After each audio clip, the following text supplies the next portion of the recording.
So, I'm going to shift gears a little bit and talk about systems engineering in the systems context. And I'm going to ask the question, or again, ask the question of yourselves. Is CMAP addressing the root causes of complex IT systems? That's a certain thing we should take up later on. Okay. And there are two overlapping system contexts I'd like to talk about. First is the infrastructure system context, which enables software systems to be developed, operated, and maintained. And there we have hardware, operating systems, middlewares, programming languages, compilers, databases, a lot of other types of things.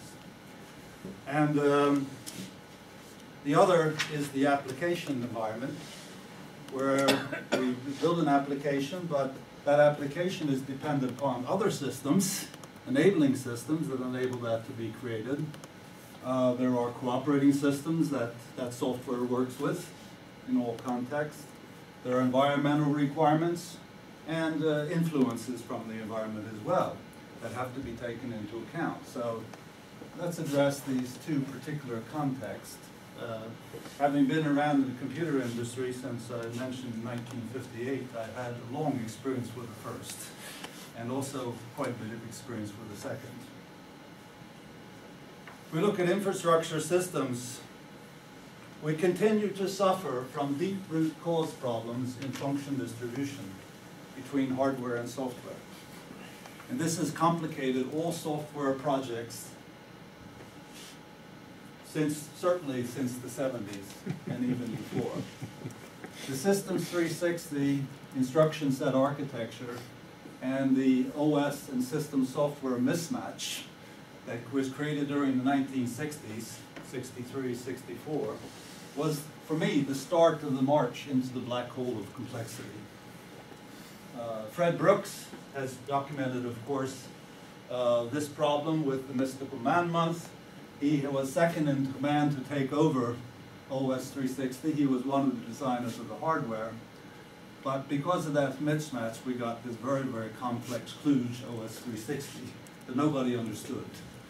In fact, they exported it to Russia in the late 70s. It was stolen, not exported. No, it was an agreement between IBM and the Soviet government to build the RIAT computers. So one CIA move was to exploit your complexity to your enemies, because that was in the middle of the Cold War, right? An interesting question. Okay. But that situation caused the fact that we got very, very complex software suites. People in implementing the various software systems in that, I was involved with the PL1 programming language, for example, and we got a lot of exceptions all the time. We built up the change control board, a lot of other types of things, but the problem was that there was a mismatch in architectures between the goals of that and the other. Then the second point was the Estridge Gate Agreement, giving Microsoft a free license to drive the world deeper into the black hole of complexity, which started the Wintel cycle in the early 80s. Don Estridge was the vice president of IBM, made an agreement with Bill Gates, and put the stamp of approval on Microsoft. That made Microsoft. Okay? And that started the cycle. Well, more hardware capacity in forms of processor speed, memory capacities, more functionality, which maybe people use or don't use. More functionality, we need faster processors, right? More memories. So we got deeper and deeper into the black hole of complexity. And that's a fact that we've been living with. In fact, what has changed, and Venus knows this history as well, there was work going on. In fact, I was quite involved with it in the late 60s, early 70s, to close the gap between hardware and software. Okay? And that got, of course, eliminated because the microprocessor came along in the mid-70s and changed hardware economics. So as a result of that, we didn't be able to improve the software situation. And the result of that was that we more or less standard among x86 instruction sets as a standard. And that instruction set was never designed to build the type of complex systems that we're building today. We're building the most complex software systems on hardware that was never designed for it. Okay, this is a root cause problem because we have much more software to deal with, many more middlewares. We get C as the predominant programming language, right? And we get a lot of middlewares that generate C. Okay, so we get much more complex infrastructure systems to deal with. And that's a problem that I don't think CMAT will deal with directly. But in 2002, I wrote an article in the CACM called The Rebirth of the Computer Industry, where I described these problems, and I propagated about how a change could take place. Well, I just read in the last month or so that finally DARPA has created a program on the clean slate, which is to start over again and look at this hardware-software relationship. And Peter Neumann is quite deeply involved with this from SRI. Now he's 80 and I'm 75, and some of our older colleagues who know how to deal with that problem are going to disappear in a few years. Okay? But that knowledge, and Peter has been trying to propagate that in the United States to get people to listen to him about the types of problems that are faced there. So this is one important aspect, is the infrastructure system aspect of the problem. In the application environment, well, it was discovered when you mentioned 12207. When 12207 came out, Raghu Singh, who was the editor of that, got a project started because we can identify the fact that software systems always exist in a wider system environment. And it's from there they take their requirements. So while this standard was developed and started to be used, there was identified a need for a system standard. That resulted in a project which is in the standard called 15288, which was about 14 countries involved. I was the elected architect of that standard, so I know it very, very well. And it talks about systems in general. Could be used for software systems, could be used for hardware systems, could be used for combinations of hardware and software systems. It's a general system standard. And it's being growing utilization in the systems engineering community, which Pontus knows about. Okay. But we talk about the fact that we have this context. So we want to develop a software system. We could call that the narrow system of interest.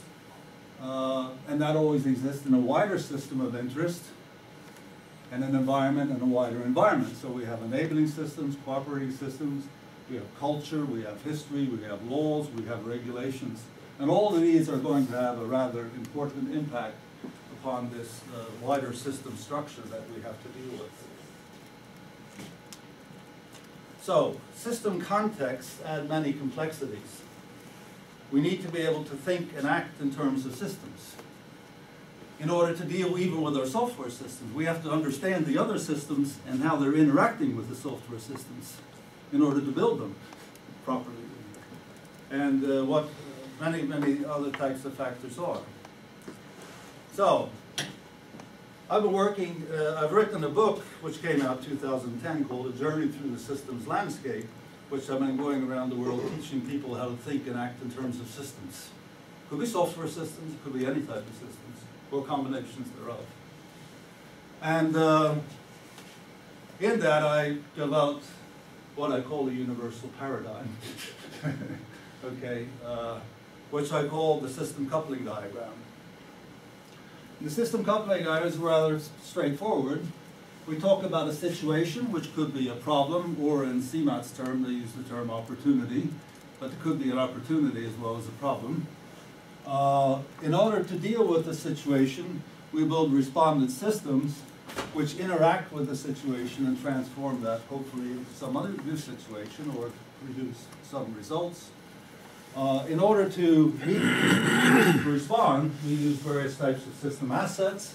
They could be physical assets, they could be knowledge, or other types of things which we put together, and we have some type of control element which is either centralized or could be distributed. And this interacts with that.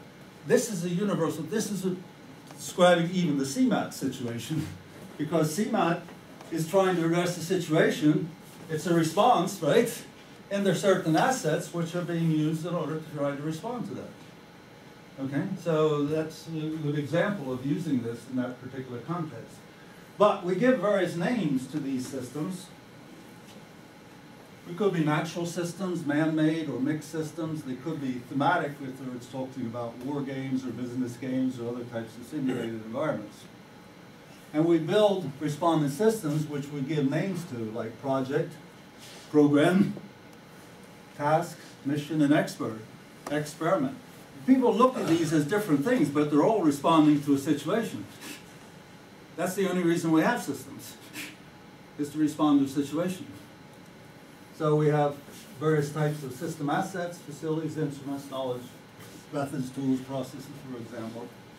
And we could use the same model for thinking about the problem and producing a better understanding of the problem or opportunity, or enacting and transforming solutions. Even describing a life cycle structure, life cycle transformations are what? Going from one situation to a new situation to a new situation, in which way we apply assets in responding to moving to that next transformation.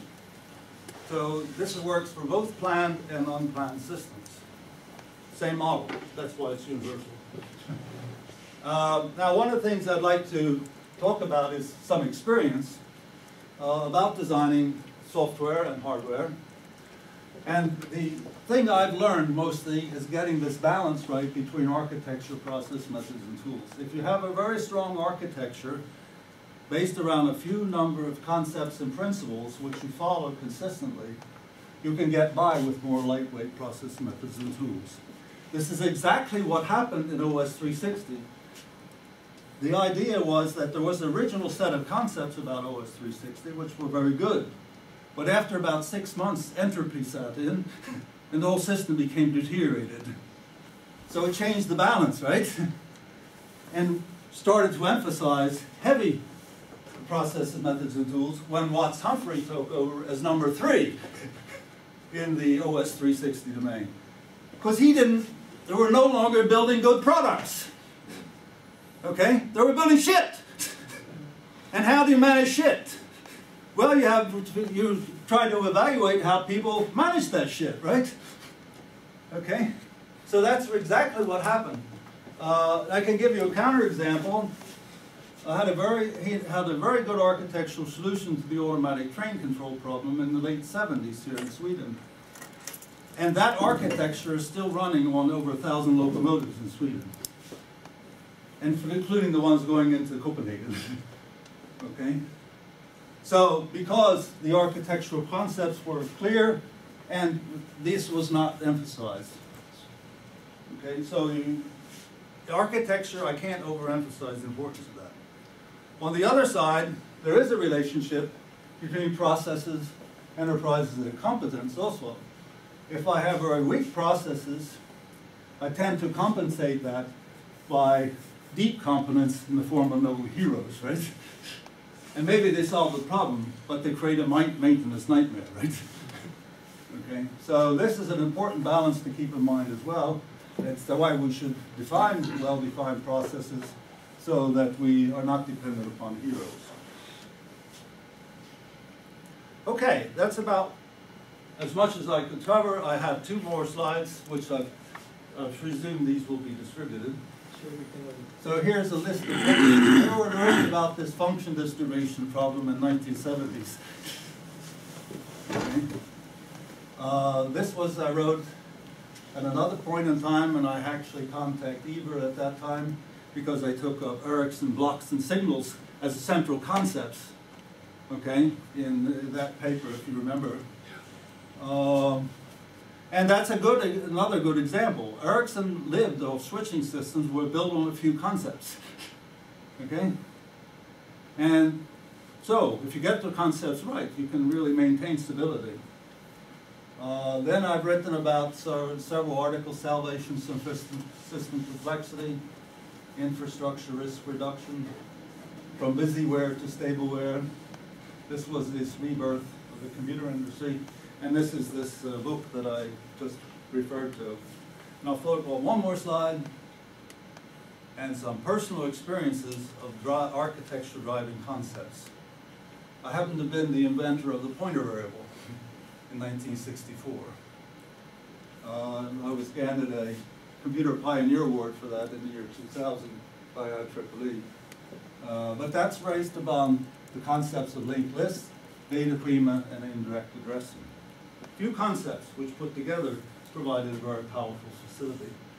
People have misused that and used it properly. So it's been both a blessing in many cases and also been a problem when people do not use it properly. I designed a central processing unit here in the early 70s where I implemented semaphore variables in hardware, used asynchronism, high-level microcode, and language board.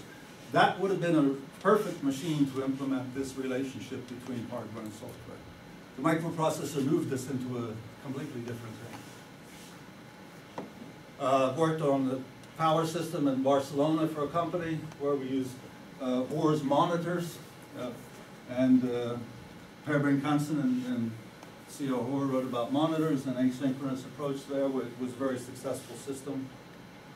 The automatic train control system, which is based around time determinism. And I invented a concept which I call software circuits in Blackboard memory. And software circuits, the way of looking at that system is that we use the hardware paradigm in building the software. You know what amount of code was? The first system sat in 10K bytes of ROM memory. Not the loader, the whole fucking system. And now it's up to about 30K with additional functionality. So the ghost of divine software was using various different paradigms. And then being the architect of 15288 is based around very few concepts like system of interest, recursive decomposition, enabling systems, process stages, and a few others. That's the key. Get the concepts right. Thank you. Okay, thank you, guys.